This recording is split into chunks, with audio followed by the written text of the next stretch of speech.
As the family of Sergeant LaDavid Johnson struggles to come to grips with the loss of a father, a husband, and a son, the Trump administration continues to engage in a senseless political battle, defending a condolence call instead of asking why Johnson and 3 other soldiers were killed in an ambush in Niger on October 4th.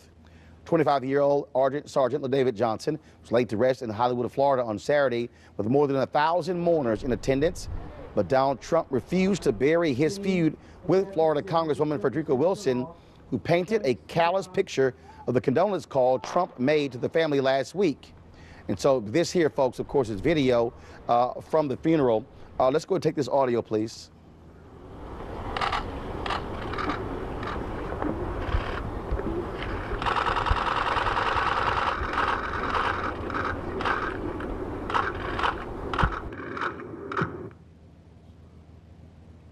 That, of course, is Maisha Johnson. She is the widow of LaDavid Johnson, of course, kissing the casket there. We saw that very emotional video from last week as well, when she, of course, when his body was returned to Miami. Of course, it was found 48 hours after the other soldiers' bodies were found in that particular ambush. And so it is still sad for what has happened with that family. And of course, they've had to endure constant attacks from Donald Trump, attacking Congresswoman Frederica Wilson, who has known that family for quite some time. She actually taught at the school where his father attended. This is what Donald Trump tweeted on the weekend. Wacky Congresswoman Wilson is a gift that keeps on giving for the Republican Party, a disaster for Dems. You watch here her in action and vote Republican. Now keep in mind, when Johnson was buried on Saturday, Donald Trump was playing golf. Did he offer any condolence on Twitter? No. Think about attending their funeral? No. Instead, he continued to attack Congresswoman Wilson. Of course, last week, his chief of staff, retired Marine General John Kelly, joined the fray, blasting Congresswoman Wilson for publicly speaking about the condolence call and then accusing her of bragging about securing millions of dollars in federal funds to build an FBI field office in Miami in 2015. But anyway, just play this. And a congresswoman stood up, and in the long tradition of empty barrels making the most noise, stood up there and all of that, and talked about how she was instrumental in getting the funding for that building, and how she took care of her constituents because she got the money, and she just called up President Obama, and on that phone call, he gave the money, the $20 million to build the building. Well, now we know that Kelly was lying. There's video from that actual event. The Florida Sun-Sentinel uncovered that video where she actually praised the FBI agents. And so here's what she had to say in 2015. I'm a school principal. And I said, excuse my French, oh, hell no. We're gonna get this done. Immediately, I went to an attack mode. I went to the Speaker Boehner, and I said, Mr. Speaker, I need your help. The FBI needs your help, and our country needs your help, and we have no time to waste. And folks, what is happening here, of course, the women of the Congressional Black Caucus, they've actually put out a statement demanding that General Kelly apologize for his comments. Statement says General Kelly's comments are reprehensible. Congresswoman Wilson's integrity and credibility should not be challenged or undermined by such blatant lies. We, the women of the Congressional Black Caucus, proudly stand with Congresswoman Wilson and demand that General Kelly apologize to her without delay and take responsibility for his reckless and false statements. Let's talk about this with our panel here in Atlanta. Ilya Davis, professor of philosophy and Africana studies at Morehouse College. LaDon Jones, political analyst and attorney and former Georgia State Representative. Judge Glenda Hatchett, former chief presiding judge in Fulton County, Georgia Juvenile Court. And of course, attorney at the Hatchett firm, Robert Patillo, attorney and CBS Radio Atlanta host. Folks, it's amazing to actually say this back and forth. I mean, here you have a soldier put to rest Saturday, nothing from this president. He's out playing golf again, as if, it's no big deal. Well, I think what we have to remember with Trump is whenever there's a major issue, he tries to distract us with bluster, with media. What we need to be talking about is why do we have soldiers in Niger who are dying? Where is the war on terror? Where are the borders of this battle? Why does Trump always try to distract us from the major issues by putting us all, by doing personal attacks against individuals? No, because he can't talk about issues, Judge, and in fact, that this is what he is good for. He can't speak to policy, but we also should talk about both because he is the commander-in-chief. Absolutely. And so, and it was amazing, he gave an interview with Maria Bartiromo, which was a joke of an interview, where he kept talking about John Kelly, how shocked he was that she was on the call. But in the same interview, he said that Kelly was listening to the phone call, and so were others in the room. Absolutely. So basically, he's saying, I can have people listen to the phone call, but the widow can't have folks listen to a phone call. Right. That's absurd. And I certainly agree with the professor. These are smoke screens. These are distractions. When there is no substance, Roland, then you have to do kind of crazy fireworks and craziness. And that's what we've seen time and time and time again from this president. What he should have said is, I apologize for what I said. I did not mean it the way that I said it, in such a callous, really removed statement to this young widow who has now had to bury her husband and the father of her children. Oh, but he's not going to apologize. He's not going to apologize. And then Kelly, who is supposed to be the anchor and the calming force in that White House, then attacks the Congresswoman, which was so absurd. And so I am so pleased to see the women of the Black Caucus demand an apology. Whether we'll get it is probably not going to happen. But the trumpet needs to be sounded. And we have to continue to try to hold this, in my opinion, this very reckless White House accountable. I was going to say the expectations is what interests me. You have to have expectations for the presidency, at the same time the expectations for this president. And I think we conflate the two, realizing he would never apologize under any circumstances, and he's not interested in doing that. So he feigns argument through critiques of people that are baseless.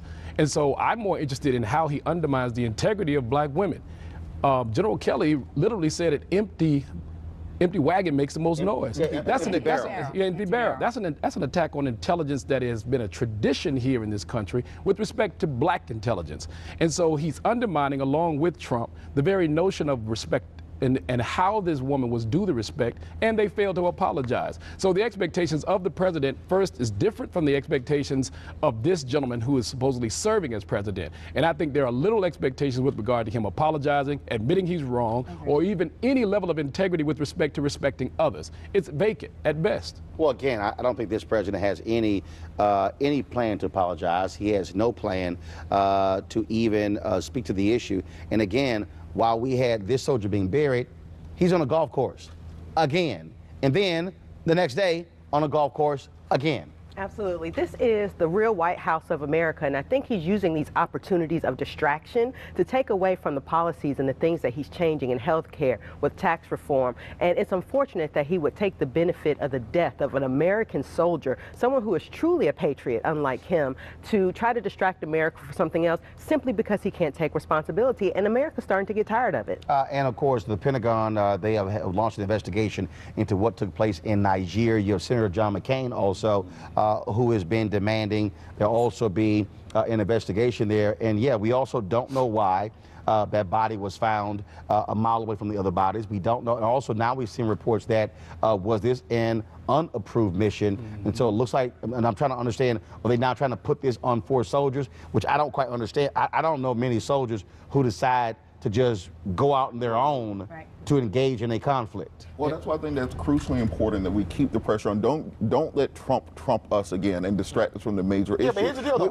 But where are all the Republicans? Because when it was Benghazi, oh my God. Exactly. I mean, we had just hearing after hearing after hearing, and they have been silent. Where is Trey Gowdy and the rest of them who had numerous Benghazi hearings attacking Secretary Hillary Clinton, but nothing so far when it comes to what's happened here. And this took place going now on 3 weeks ago. The integrity is being held by McCain. So he is the countervailing position in light of the fact that they absolutely wanted another Benghazi. I mean, that's the question here, whether or not they would invest in the same ways that they did. The types of calls for oversight, I think McCain has done a very good job. On the other hand, though, it's still a problem of how do you respect someone 48 hours after the man's been killed, right? So the French military didn't leave. Now I see accounts that maybe some U.S. oversight was there. But we know the Nigerian and the French officials stayed in the country at that particular spot until he was located. Now they're including the U.S. The problem is, how was he missing for 48 hours and he was a part of a mission, which now appears to be a clandestine mission? So where's the oversight there? And so the issue now is whether or not they would disclose any secret information, whether or not we're going to know whether or not this was a secret mission for what end, toward what end. None of these things are being answered, even to this day. Well, again, they are silent because Republicans in Congress, they don't want to challenge this president. They don't. And they don't want to deal with the real issue, which says to me that when Benghazi happened, we all know that was political, that was politics. They don't care about the lives of these 4 soldiers.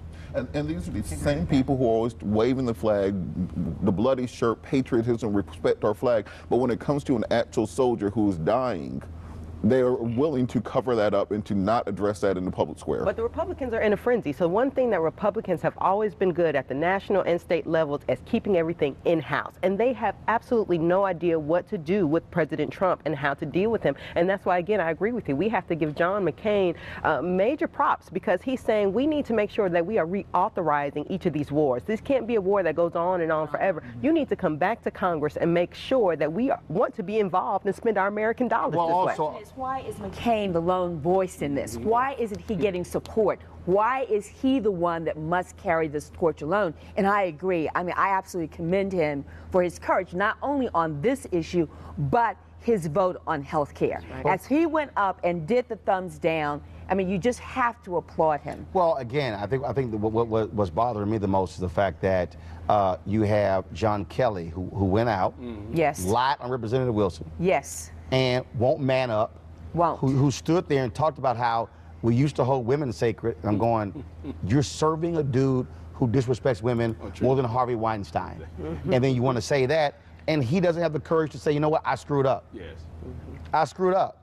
And so, same thing, because this administration does not want to apologize for anything. And the for difficulty them, is, how do you serve someone whom you cannot invest in reason? Right? The idea is you can make an argument for other people's mistakes. Right. There's no reason here. And I often tell students of mine, it's difficult to reason your way through irrationality. And that's what you're having to do here. You literally have to try to make sense of something that is senseless. And you spend most of your time trying to figure out, I would have never said it. How do I now defend positions that I myself would not maintain? All right, folks. How long will Kelly last? How long we keep his sanity, that's the real question. Weekdays on TV One. I will never lie to you. Oh my God. Roland Martin. He doesn't want to talk to us. He wants to ignore us. Uncensored. Hell no. That ain't gonna cut it, boo. Unapologetic. No, that is fundamentally false. You are wrong. Unfiltered. He wants an America where we all look alike. He ain't talking about black people. Unrelenting. You better go work out, because you got a fight on your hands.